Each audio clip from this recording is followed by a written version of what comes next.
दोस्तों एपिसोड की शुरुआत में हमें 1949 में हावर्ड स्टार्क के साथ पैगी कार्टर को दिखाया जाता जो हाइड्रा के गुंडों से लड़ रहे होते, लेकिन लड़ाई के बीच में उन्हें पता चलता है कि वो गुंडे रोबोट है। इससे पहले वो कुछ समझ पाते वो टेलीपोर्ट होकर करंट टाइम में आ जाते हैं। फिर सीन शिफ्ट होता है और हमें कैप्टन को दिखाया जाता है। कैप्टन बोलते हैं टोनी आज न्यू ईयर है, तुम बाहर नहीं गए, मुझे तो लगा तुम लड़कियों के साथ गुलछर्रे उड़ा रहे हो। जिस पर टोनी बोलता है उसके लिए मेरे पास बहुत वक्त है, पर उससे पहले मुझे एक इन्वेंशन करना है। लेकिन तभी टोनी को अलर्ट मिलता है कि सेंट्रल पार्क में कोई स्टार्क टेक यूज कर रहा है। टोनी तुरंत कैप को लेकर वहां पर पहुंच जाता है। टोनी और कैप का सामना वहां पर हावर्ड और पैगी कार्टर से होता है। पैगी और हावर्ड कैप्टन को देखते ही पहचान लेता है और कैप्टन उन्हें, पर टोनी और हावर्ड को एक दूसरे विश्वास नहीं हो रहा था। यहाँ पर कैप्टन टोनी को रोकते हुए बोलते हैं, टोनी मैं तुम्हारे पिता को बहुत अच्छे से जानता था, ये हावर्ड स्टार्क ही है। टोनी बोलते ये कैसे हो सकता है, वो तो कई साल पहले मर चुके हैं। हावर्ड बोलते मुझसे मत पूछो, मुझे भी नहीं पता। टोनी जब स्कैन करता है तो उसे पता चलता है वो एक टाइम पोर्टल के थ्रू सब क्रोनल एनर्जी को टच करते हुए आए, जिससे उनकी टेम्पररी मेमोरी जा चुकी है।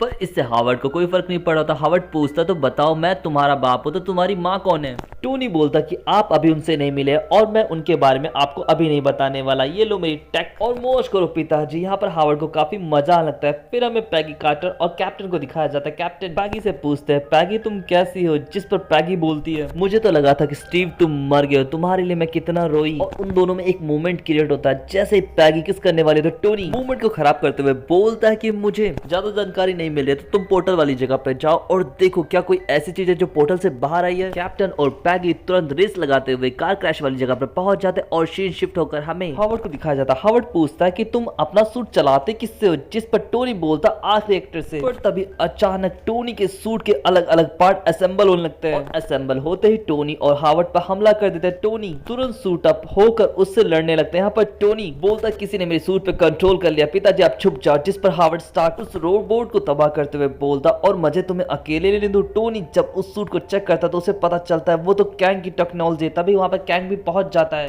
कैंग बोलता टोनी तुमने सही पहचाना, मैं तुम्हारे पिता को खत्म कर दूंगा ताकि मुझे अपने प्रेजेंट के दुश्मन आनो स्टार्क से न लड़ना पड़े। टोनी बोलता एक मिनट मुझे बेटा होने वाला है। तभी कैंग हमला करते हुए बोलता इतना खुश होने की जरूरत नहीं है टोनी, अगर मैंने हावर्ड को खत्म कर दिया तो ना तुम होगे और ना तुम्हारा बेटा। दूसरी तरफ पैगी और कैप्टन जब क्रैश वाली जगह पर पहुंचते हैं तो उन्हें डिग्गी में से आवाज आती है। जब वो डिग्गी खोलते हैं तो उसमें से हाइड्रा साइंटिस्ट फोस्टर्स निकलता है जो कैप्टन को चकमा देकर वहां से भाग लगता है। लेकिन जब वो ज्यादा दूर नहीं भाग पाता तो वहां के लोकल गुंडे को कंट्रोल करके उनके माइंड में बिठा देता है कि कैप्टन और पैगी उसके दुश्मन है और यहाँ पे लड़ाई छिड़ जाती है। कैप्टन बहुत ही आसानी से उन्हें हराकर फोस्टर्स को पकड़ लेते हैं और क्रैश वाली जगह पर वापस आते हैं। कैप्टन कार्टर को चिंता में देखकर बोलते डोंट वरी, तुम्हें टोनी घर पहुंचा देगा। जिस पर कार्टर बोलते कि मुझे जाने की कोई जल्दी नहीं। जिस पर कैप्टन बोलते तो ठीक है मैं तुम्हारे साथ चलता हूँ। और एक बार फिर से कैप्टन और कार्टर मूड बन लगता है। लेकिन टोनी और हावर्ड की कैंग ने बैंड बजा रखी होती है और कैंग ऑलमोस्ट बस हावर्ड को मारने ही वाला होता। तभी वहां पर कैप कार्टर के साथ पहुंच जाते। कैप बोलते अब समझ में आया कि टाइम ट्रेवल कैसे पॉसिबल हुआ। लेकिन कैंग सभी को निपटाकर फिर से हावर्ड की तरफ बढ़ते हैं। लेकिन हावर्ड कैंग को उल्लू बनाकर लिफ्ट के थ्रू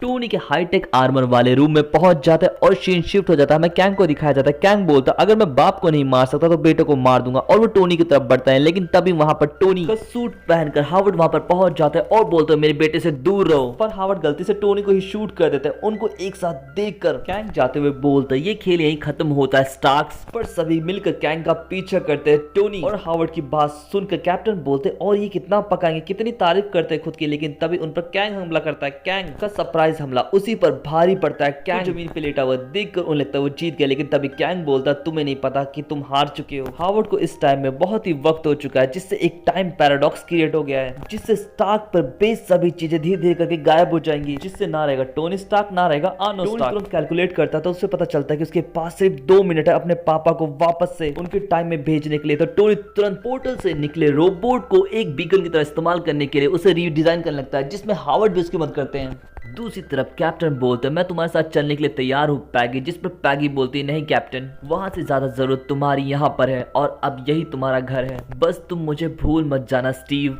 तभी टाइम बीकन से पोर्टल भी ओपन हो जाता है। हावर्ड बोलते मैं तो यहाँ पर नहीं रह सकता, लेकिन तुम मेरी कार रख सकते हो टोनी। कैप्टन बोलता तुम दोनों से मिलकर खुशी हुई, लेकिन तभी वहां पर कैंग पोर्टल खोल के आ जाता है, लेकिन कैंग के पीछे आर्नो स्टार्क भी आ जाता है और अपने साथ वापस से अपने टाइम में ले जाता। हावर्ड और पैगी भी एक दूसरे को अलविदा कहते हैं, जिसके साथ ही हावर्ड और पैगी वापस से 1949 में पहुंच जाते हैं, पर दोनों को कुछ भी याद नहीं होता। फिर हमें कैप्टन और टोनी को दिखाया जाता। टोनी बोलता काश कोई प्रूफ होता कि वो लोग ठीक से पहुंच गए। तभी टोनी का गायब हुआ आर्मर वापस आ जाता है। कैप्टन बोलते इतना प्रूफ काफी है टोनी। टोनी बोलता हाँ बिल्कुल, लेकिन अपनों के साथ वक्त बिताने से बढ़कर दुनिया में और कोई तोहफा हो ही नहीं सकता। इसके साथ ही एपिसोड यहीं पे खत्म हो जाता है। दोस्तों ये एपिसोड आपको कैसा लगा जरूर बताएं। वीडियो को लाइक करना, चैनल को सब्सक्राइब करना और इंस्टाग्राम पे फॉलो करना ना भूले। पिछले एपिसोड के लिंक आपको डिस्क्रिप्शन में मिल जाएंगे, तो आप उन्हें भी जाकर देख सकते हैं। सो मिलते हैं नेक्स्ट वीडियो में। Thanks for watching and sayonara.